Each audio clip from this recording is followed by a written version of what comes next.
तुमची स्वप्न पूर्ण होत नाहीत कारण तुम्ही स्वप्नांना ध्येय म्हणून बघत नाही. थांबा, थोडंसं एक्सप्लेन करते म्हणजे तुम्हाला जास्त व्यवस्थित लक्षात येईल. ध्येय आणि स्वप्न यामध्ये नेमका काय फरक आहे? स्वप्न म्हणजे खरं तर काहीही असू शकतं, की मला अमेरिकेत घर घ्यायचंय किंवा मला स्वतःचा बंगला बांधायचा आहे किंवा मला मर्सिडीज कार हवी आहे किंवा मला एव्हरेस्ट चढायचंय. असं काहीही तुमचं स्वप्न असू शकतं, पण तेच तुमचं ध्येय असेल असं गरजेचं नाही. त्यामुळे तुमच्या मनामध्ये तुम्ही बऱ्याच गोष्टी ठरवत असाल पण त्या पूर्ण होत नाहीत असं जर तुमचं होत असेल तर या व्हिडिओमध्ये आपण काही कारणं बघणार आहोत. जसं की पहिलं कारण आपण बघितलं, ध्येय आणि स्वप्नांमध्ये फरक आहे. बाय द वे, याच्यावर मी एक अख्खा व्हिडिओ बनवलेला आहे, तो व्हिडिओ मी इथे देत आहे, तो तुम्हाला बघायचा आहे. तुम्हाला बेसिक फरक लक्षात आलेला आहे, ध्येय आणि स्वप्न. आता ध्येय वेगळं काय असतं तर ध्येय ना खूपच पर्टिक्युलर असतं, की त्याला एक वेळ असतो ठरवलेला, की एवढ्या वेळामध्ये मी हे पूर्ण करणार आहे किंवा ते परफेक्ट नंबरमध्ये सांगितलेलं असतं. थोडक्यात ध्येयामध्ये खूप जास्त क्लॅरिटी असते. ते स्मार्ट गोल सेटिंग केलेलं असतं. स्मार्ट गोल सेटिंग म्हणजे काय हे पण तुम्हाला त्या व्हिडिओमध्ये व्यवस्थितरित्या मी सांगितलेलं आहे. त्यामुळे हा व्हिडिओ झाला की लगेच तो बघा.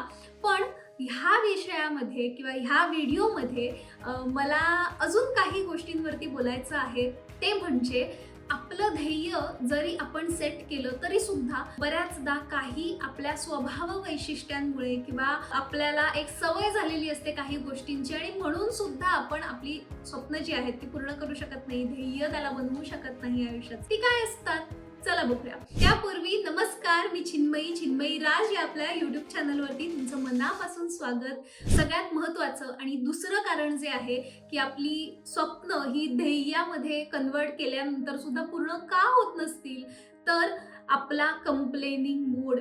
म्हणजे एखादं ध्येय ज्यावेळी मला पूर्ण करायचं आहे त्यावेळी सतत जर मी कंप्लेन करत असेल, की म्हणजे एक उदाहरण मी तुम्हाला देते. तुम्हाला स्वतःचं युट्यूब चॅनल सुरू करायचं आहे पण तुम्ही जर सतत कंप्लेनिंग मोडवरती असाल, की माझ्याकडे ट्रायपॉड नाही, माझ्याकडे चांगला फोन नाही, माझ्याकडे चांगली जागा नाही आणि म्हणून मला व्हिडिओ बनवता येत नाही असं असेल, किंवा तुम्हाला एखादी परीक्षा द्यायची आहे आणि ती परीक्षा देण्यासाठी तुम्हाला असं वाटतंय की माझ्याकडे चांगली जागा नाहीये जिथे बसून मी अभ्यास करू शकतो किंवा माझ्याकडे वेळ नाहीये किंवा अन्य कुठले कंप्लेन करत असाल किंवा तुमच्या नोकरी व्यवसायामध्ये अजून काही तुमची ध्येय असतील त्याच्यामध्ये तुम्ही असं म्हणत असाल, सतत कंप्लेन करत असाल, सतत म्हणत असाल की माझ्याकडे हे नाहीये आणि म्हणून मी हे करू शकत नाही. ते ध्येय तुम्ही कितीही प्रयत्न केलात, कितीही गोष्टी केलात तरी सुद्धा पूर्ण करू शकत नाही.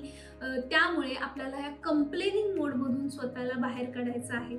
जेव्हा जेव्हा लक्षात येतंय की अरे मी कंप्लेन केली, त्यावेळी माझ्याकडे काय आहे त्याकडे मी बघू शकत आहे का, माझ्याकडे जी साधनं ऑलरेडी उपलब्ध आहेत त्याच्यापासून मी काय करू शकतो, मी स्वतःला थोडंसं पुश करू शकतो का.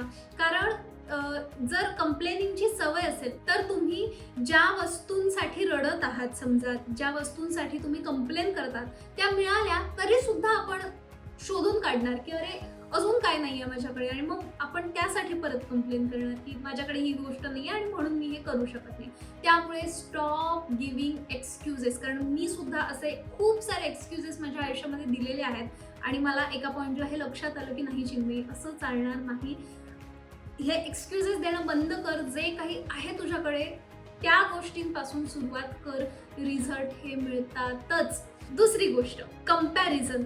हे तर मी खूप लोकांमध्येही बघितलेलं आहे, कधी कधी मी स्वतःमध्ये सुद्धा हे बघते की कंपेअर करण्याची सवय असते आणि म्हणून आपण आपली ध्येय पूर्ण करू शकत नाही. आता सोशल मीडियामुळे असं झालेलं आहे ना की कंपेअर करणं खूप इझी झालंय. आपल्याला लगेच आपल्याला समोर दिसतं की अरे हा माझा फोटो आहे, हा माझ्या मैत्रिणीचा फोटो आहे, हा माझा फोटो आहे किंवा हा माझा व्हिडिओ आहे, हा अजून कुणाचा तरी व्हिडिओ आहे, कुठेतरी अमेरिकेत बसलेली व्यक्ती किंवा इंडियामध्येच माझ्याच ठिकाणी बसलेली व्यक्ती आणि तिच्यामध्ये आणि माझ्यामध्ये काय तफावत आहे, लाईफस्टाईल रिलेटेड असेल, खाण्या रिलेटेड असेल किंवा नोकरी व्यवसायामध्ये असेल, आणि ती कशी पुढे, तो कसा पुढे, मी कशी मागे, किंवा मी कसा पुढे आणि तो कसा मागे, ती कशी मागे, असं एक सतत कंपॅरिझनचं वातावरण आपण क्रिएट करून सोशल मीडियामुळे सुद्धा ठेवलंय आणि त्याची सवय आपल्याला डे टू डे लाईफमध्ये सुद्धा लागायला लागलेली आहे. सतत स्वतःला कम्पेअर करत राहतो इतरांशी, इतरांच्या लाईफस्टाईलशी, किंवा इतरांना संधी मिळाल्या त्याबद्दल, किंवा माझ्याकडे हे नाहीये, त्या व्यक्तीकडे हे आहे, असं म्हणत म्हणत आपलं माइंड इतकं कम्पेटिटिव्ह झालेलं आहे, कंपॅरिझन मध्ये अडकलेलं आहे, त्या लूपमध्ये अडकलेलं आहे की आपण बऱ्याचदा असं मी बघितलेलं आहे की स्वतःचं ते ध्येयही नसतं, स्वतःला ते अचीवही करायचं नाहीये, पण कारण की लोकांनी ते अचीव केले म्हणून मी आता ते अचीव करणार. हे अत्यंत घातक आहे, कारण त्याने आपण दिशाभूल करतो. शेवटी मी याच्यावरती थोडंसं बोलणार आहे, त्यामुळे व्हिडिओ शेवटपर्यंत बघा. पण असं होऊन जातं की माझी ती दिशाही नव्हती, पण मी ते करायला सुरुवात केली आणि नंतर मी इतकं ती दिशाच हरवली माझी. माझ्या ध्येयापासून मी खूप लांब गेलेलं आहे, कारण मी माझं ध्येय फॉलोच नाही केलं, माझं विजन फॉलोच नाही केलं. तर प्लीज असं करू नका. प्लीज स्वतःच्या ध्येयावरती फोकस करा. कंपॅरिझन मोडमधून स्वतःला बाहेर काढा. बाहेर कसं काढायचं वगैरे हे सगळं आपण बोलूया, पण पहिल्यांदा मला असं वाटतं की नोटीस करायला सुरुवात करा की मी कम्पेअर करत आहे. कम्पेअर ज्या क्षणी करता त्या क्षणी स्वतःला थांबवा. थांब, स्वतःला सांग, स्वतःशी बोला की नाही करायचंय आता कम्पेअर, थांब इथेच, वेगळं काहीतरी काम कर, लिहून काढ हे कंपॅरिझन, किंवा लिहून काढ की मी हे का कम्पेअर करते, काय कुठली गोष्ट मला कम्पेअर करायला भाग पडत आहे.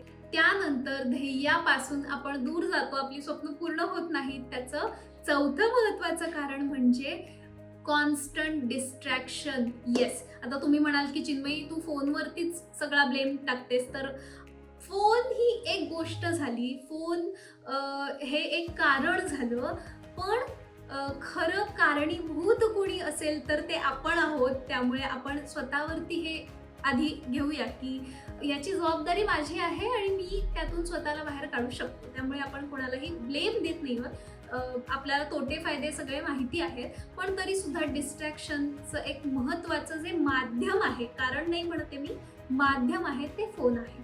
आपल्या हातात सतत 24 तास, सकाळी उठल्यापासून रात्री झोपेपर्यंत.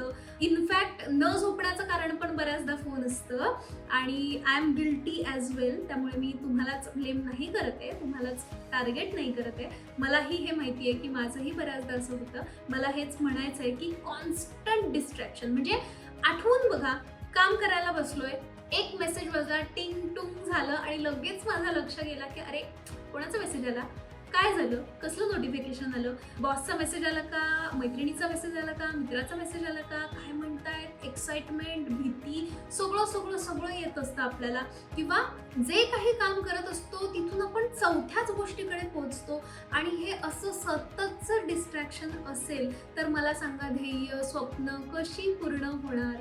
त्यामुळे हे जे कॉन्स्टंट डिस्ट्रॅक्शन असेल, मी नाही म्हणत की फक्त फोन आहे, फोनच्या व्यतिरिक्त सुद्धा फोन हे एक माध्यम आहे, पण अशा बऱ्याच गोष्टी आपल्या आजूबाजूला असू शकतात ज्यामुळे आपण डिस्ट्रॅक्ट होतो.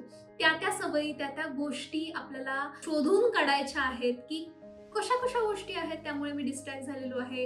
एक दिवस बसा आणि फक्त नोटीस करा. मी असं म्हणत नाही की आजच्या आज सगळं तुम्हाला बदलायचं आहे लाईफ, नो, मी कधीही असं सांगत नाही.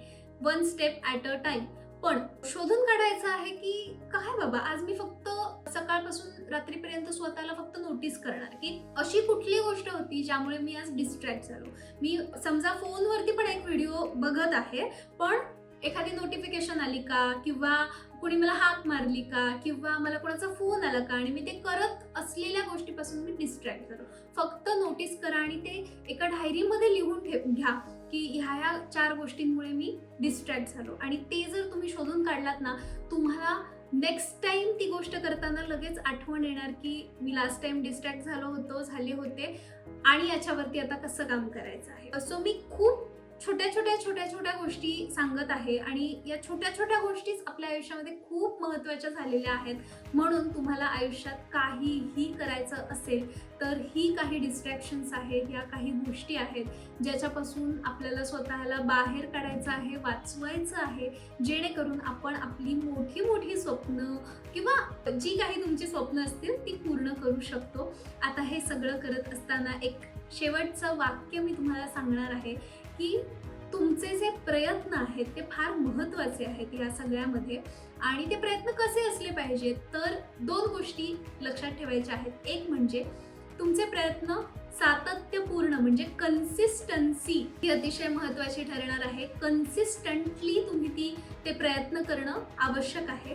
आणि दुसरी महत्त्वाची गोष्ट म्हणजे योग्य दिशेने तुम्ही ती मेहनत घेताय ना, योग्य दिशेने प्रयत्न करताय ना, हे अतिशय महत्त्वाचं आहे. कारण की जर तुम्ही कन्सिस्टंटली गोष्ट करताय पण दिशा कुठेतरी हरवते आहे, चुकत आहे, तर मात्र तुम्ही ते ध्येय पूर्ण करू शकणार नाही. त्यामुळे हा चेक सतत स्वतःला ठेवायचा आहे की मला ज्या ठिकाणी पोहोचायचंय तिथेच मी जात आहे ना, तसेच माझे प्रयत्न चालू आहेत ना. आणि हे सगळं तेव्हाच पॉसिबल आहे ज्यावेळी तुम्ही स्वतःसोबत थोडासा वेळ स्पेंड करणार आहात, स्वतःसोबत बसणार आहात. थोडा वेळ स्वतःसाठी काढा प्लीज. आणि असे चांगले व्हिडिओ सुद्धा ऐकत राहा, म्हणजे तुम्हाला पुन्हा आठवण होत राहील की मला आयुष्यात काय करायचं आहे. आणि याच नोटवरती आजचा आपला व्हिडिओ थांबूया. भेटूया पुन्हा पुढच्या व्हिडिओमध्ये. तोपर्यंत धन्यवाद. काळजी घ्या.